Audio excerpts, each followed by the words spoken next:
आज हम प्रश्नावली शुरू करेंगे 15वीं, जिसका नाम है प्रायिकता।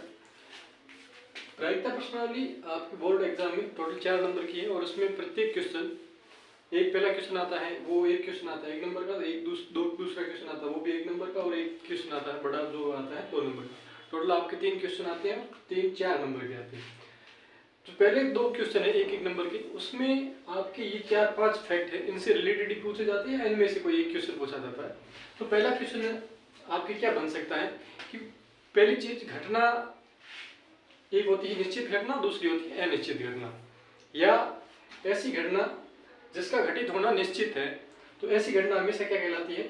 निश्चित या आवश्यक घटना कहलाती है, और इसकी प्रायिकता हमेशा 1 होती है। दूसरी कंडीशन आती है ऐसी घटना जिसका घटित होना निश्चित नहीं है या घटित नहीं हो सकती, ऐसा निश्चित है, तो ऐसी घटना हमेशा क्या कहलाती है? असंभव घटना, और इसकी प्रायिकता हमेशा होती है 0। दूसरी चीज जो इसका तीसरा इंपॉर्टेंट फैक्ट है, जो प्रायिकता का मान होता है वो हमेशा 0 से बड़ा होगा या 0 के बराबर, और दूसरी बात 1 से छोटा या 1 के बराबर। कहने का मतलब क्या होगा? प्रायिकता का मान हमेशा 0 और 1 के मध्य होगा। 0 हो सकता है और 1 हो सकता है। अगर आपका मान माइनस में भी आ रहा है तो भी आपका मान गलत है, और 1 से बड़ा आ रहा है तो भी गलत है। तो यहाँ से आप कह सकते हैं जो प्रायिकता का मान है वो हमेशा 0 के बराबर या बड़ा होगा, और 1 से छोटा या 1 के बराबर होगा। चौथी चीज आती है जो प्रायिकता है उसका सूत्र क्या होता है? तो प्रायिकता का सूत्र होता है अनुकूल परिणाम बटे कुल परिणाम। और पांचवा फैक्ट है किसी घटना का घटित होना और किसी घटना का घटित नहीं होना, दोनों का योग हमेशा 1 के बराबर होता है। अगर कोई एक घटना है जिसका एक साइड तो घटना घटित हो रही है, एक साइड नहीं हो रही है, तो ऐसी घटना दोनों का योग करेंगे तो उसका मान हमेशा 1। तीसरा क्वेश्चन है आपके, ये कह रहा है एक फुटबॉल खेल प्रारंभ करने से पहले एक सिक्के को उछाला जाता है, और सिक्के को एक न्याय संगत विधि क्यों माना जाता है? ये आपका क्वेश्चन है। तो जो सिक्का है उसमें 2 पृष्ठ होते हैं, एक चित्त और पट, और दोनों ही की आने की प्रायिकता होती है वो समसंभावी होती है। कहने का मतलब क्या हुआ? जो चित्त है और वो पट है, दोनों में से किसी एक का आना निश्चित नहीं है, दोनों में से कोई से भी आ सकते हैं, दोनों की संभावना है वो बराबर है, इसलिए अपन इसको क्या कहते हैं?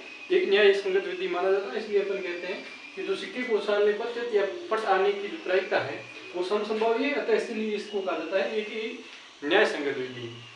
फिर उसके बाद चौथा क्वेश्चन है आपके पास, आपको 4 ऑप्शन दिए गए, उन 4 ऑप्शनों में से आपको बताना है कि इनमें से कौन सी प्रायिकता नहीं हो सकती। तो प्रायिकता के पास अपने कंडीशन क्या होती है? जो प्रायिकता का मान होता है वो हमेशा 0 से बड़ा या बराबर होगा, और 1 से छोटा या 1 के बराबर होगा। तो यहाँ से आप देखते हैं 2/5 जिसका मान आता है 0.4, ये भी एक प्रायिकता का मान हो सकता है।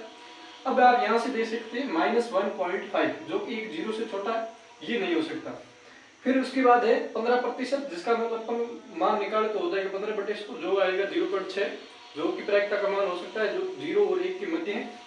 और चौथा ऑप्शन है डी, जो 0 और 7 है, ये भी एक है, वो 0 और 1 के मध्य है। तो अपन यहाँ से कह सकते हैं कि जो उसका सही आंसर है वो भी हो जाएगा।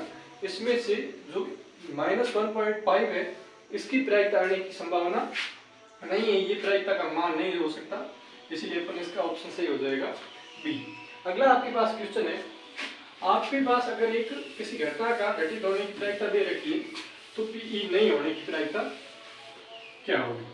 अगर आपके पास जो 5वां क्वेश्चन है उसमें आपको क्या दे रखा है?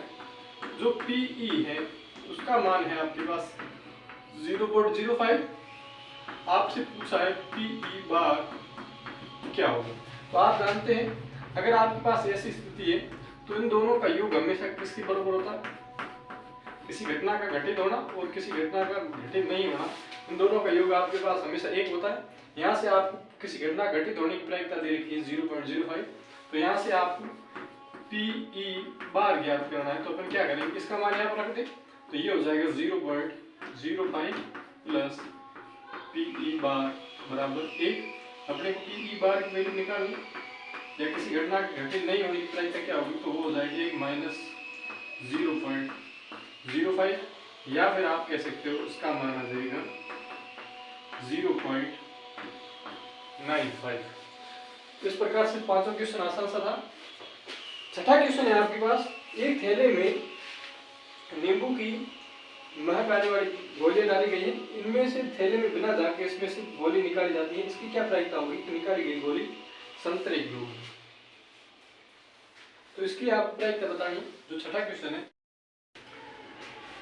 छठा क्वेश्चन है आपके पास। छठा क्वेश्चन में आपको दिया गया एक थैले में केवल नींबू की महक वाली मीठी गोलियां हैं और मालिनी बिना थैले में जाके उसमें से एक गोली निकालती है, इसकी क्या प्रायिकता होगी? तो पहला क्वेश्चन है वो है कि संतरे की गोली होगी। संतरे की गोली होने की प्रायिकता क्या होगी?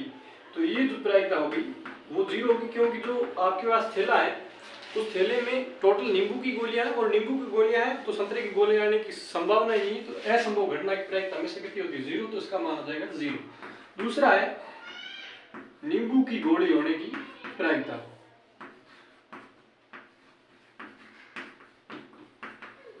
तो बैग में नींबू की गोलियां हैं तो इसकी प्रायिकता हो जाएगी 1, या फिर कह सकते हैं जो उस थैले में